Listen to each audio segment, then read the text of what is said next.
بدها تجي بعد ذلك. هاي التساؤلات أنا وأهلا وسهلا فيكم بجميع اللغات، وصبح على الجميع. بتشكركم لحضوركم ورحب بكنا فردا فردا. من الرائع رؤية الوجوه، الكثير من الوجوه المشرقة في مكان واحد تجمعنا الآلام والآمال لبناء سوريا جديدة. بالمحبة نلتقي من ربوع الجزيرة المعطاءة من مدينة السنابل الذهبية، وقلوب ملأها الأمل والتفاؤل، وخير ما نستهل به عملنا الوقوف دقيقة صمت على أرواح الشهداء الطاهرة.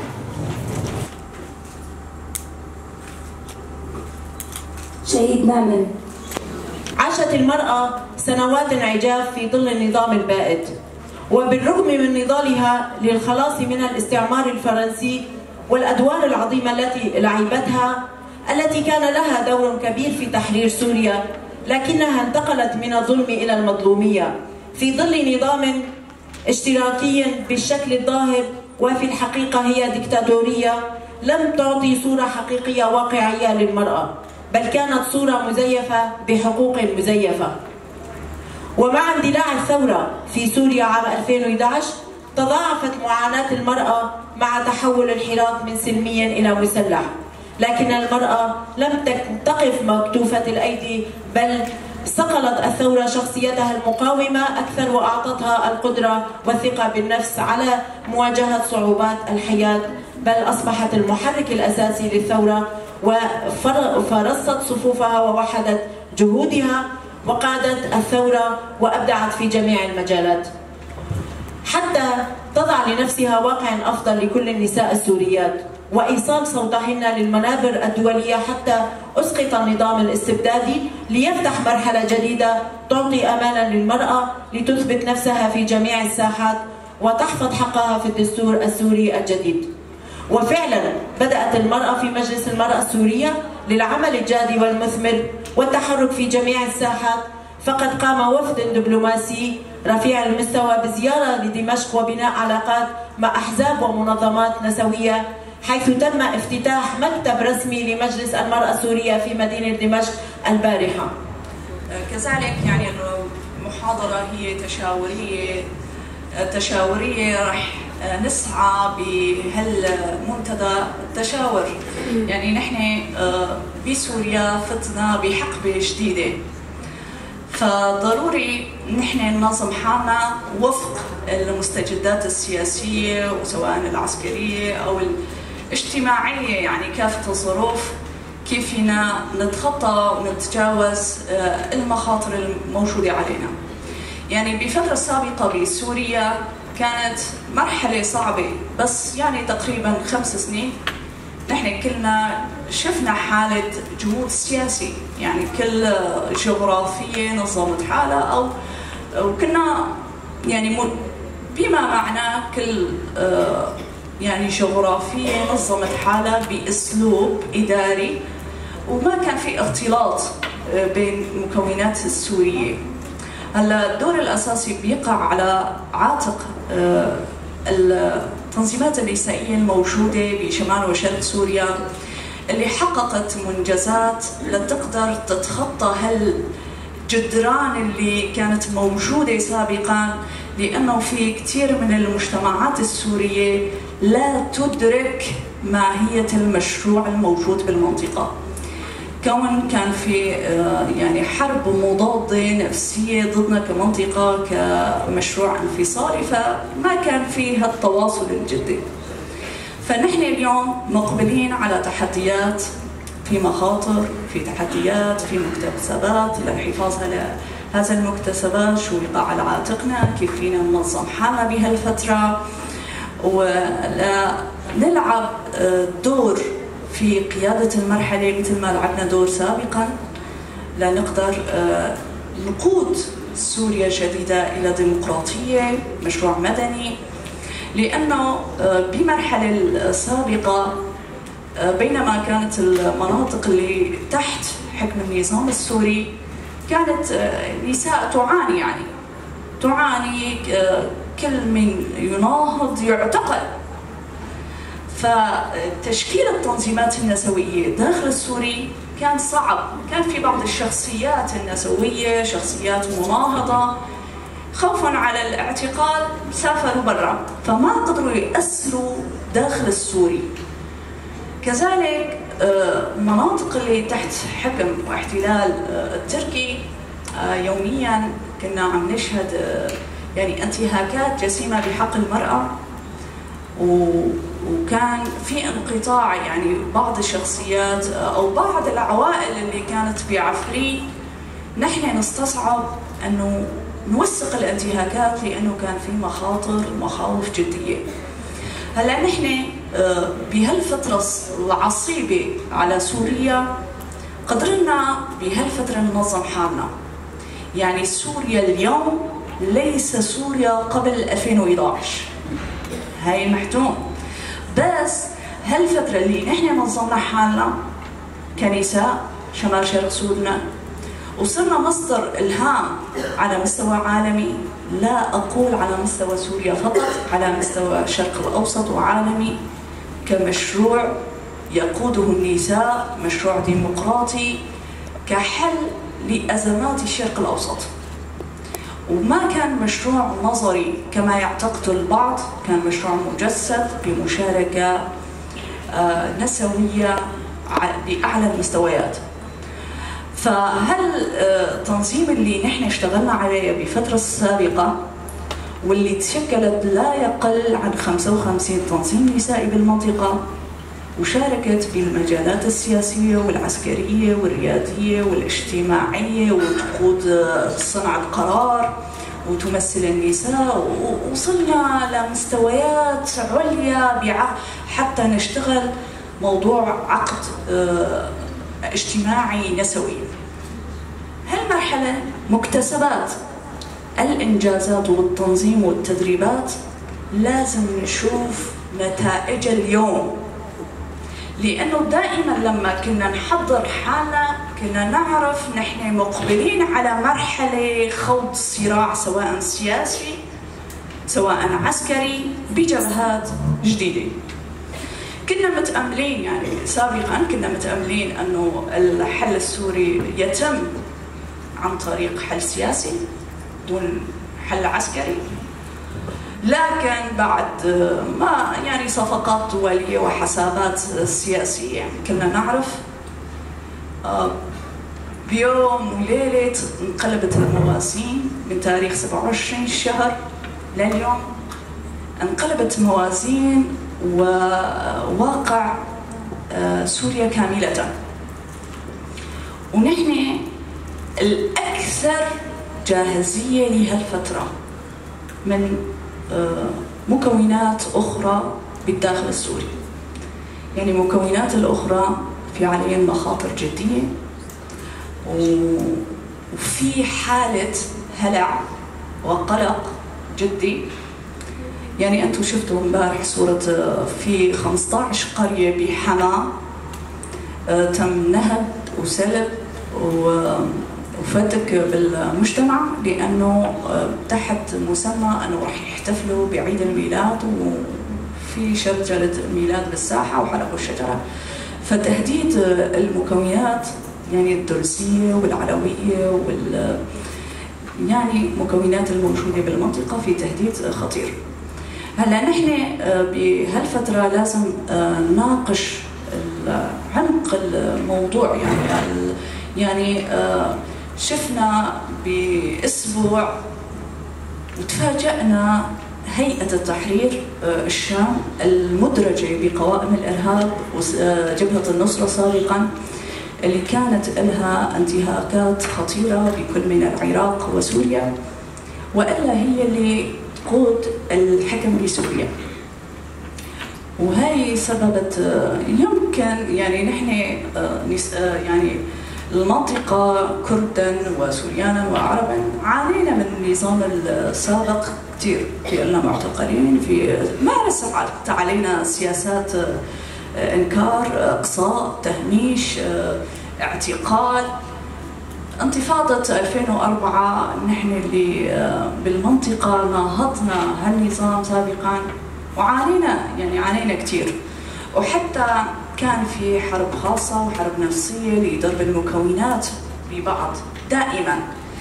فمن 2012 لليوم دائما المنطقة بمشروع الأمة الديمقراطية والتعايش المشترك حاولنا نقوي النسيج الاجتماعي بين المكونات. فهالنسيج الاجتماعي ما في إلها أرضية بجغرافيات ثانية بمحافظات ثانية بسوريا للأسف.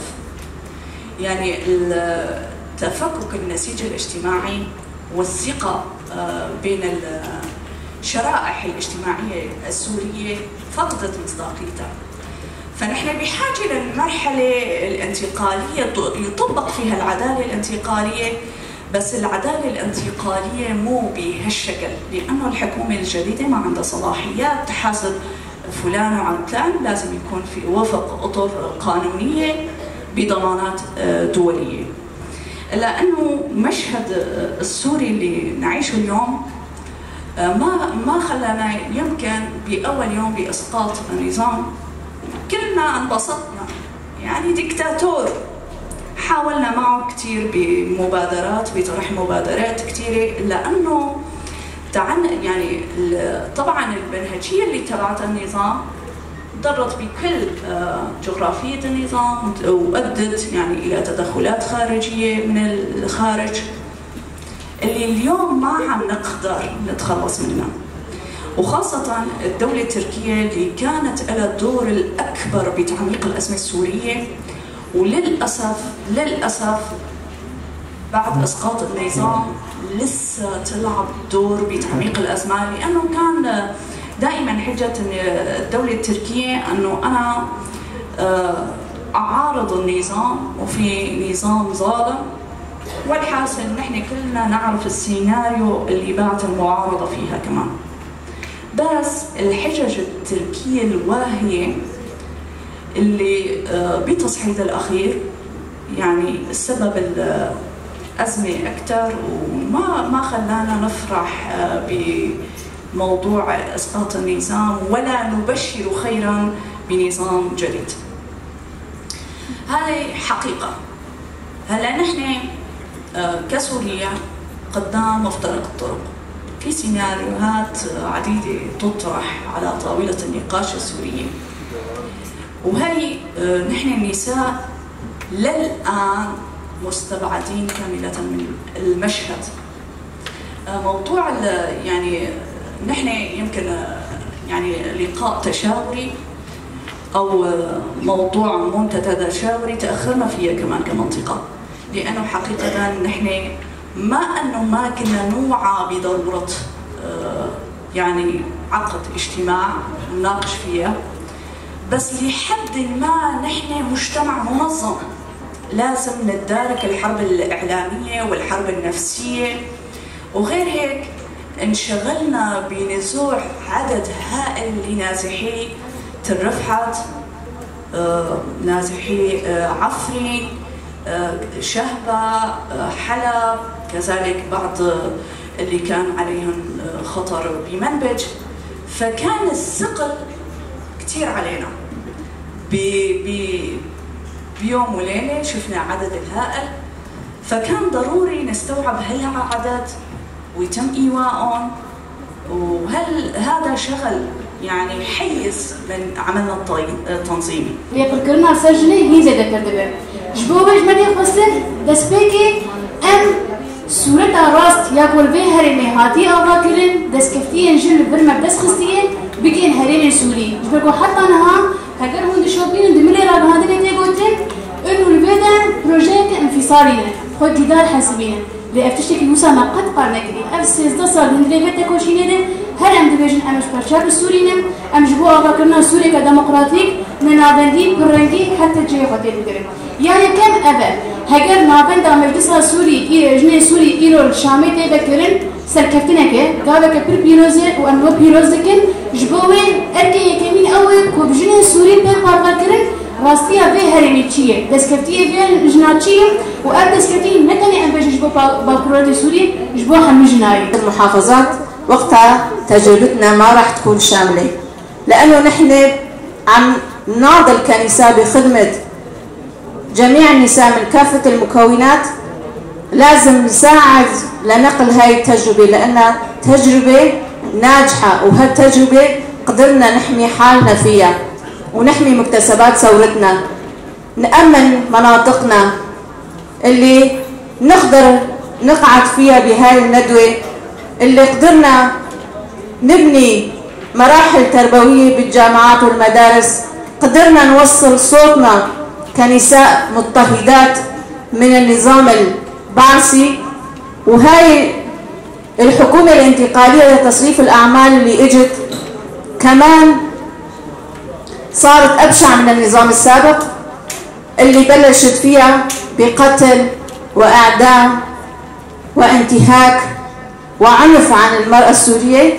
طبعا نحن كنساء موجودات هون أقدر أحكي باسمكم كلياتكم إنه نحن ما راح نقبل مثل هذا النظام، لأن نحن نساء واعيات ومناضلات قدمنا كثير تضحيات من كافة النواحي. حاليا في المرحلة الانتقالية للنظام في سوريا، يعني نظام الحكم في سوريا. طبعا الأساس هو دور المرأة في هذه المراحل على مستوى سوريا ككل.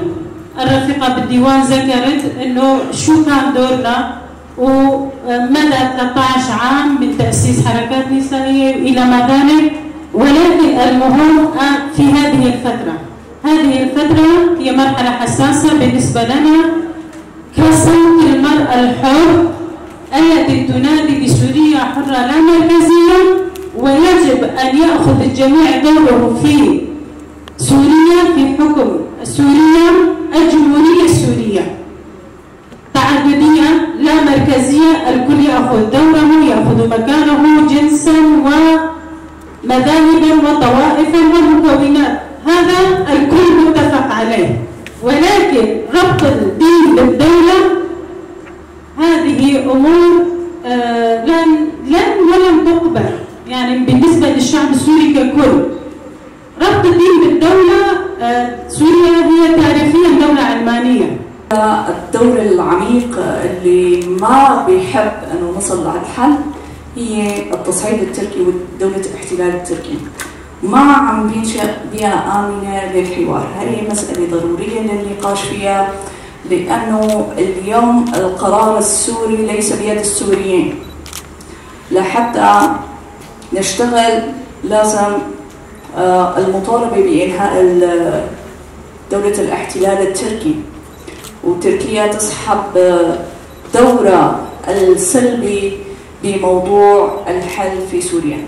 القرار السوري لازم يكون للسوريين، ولازم توفير بيئة آمنة للحوار كافة مكونات ومناطق في سوريا.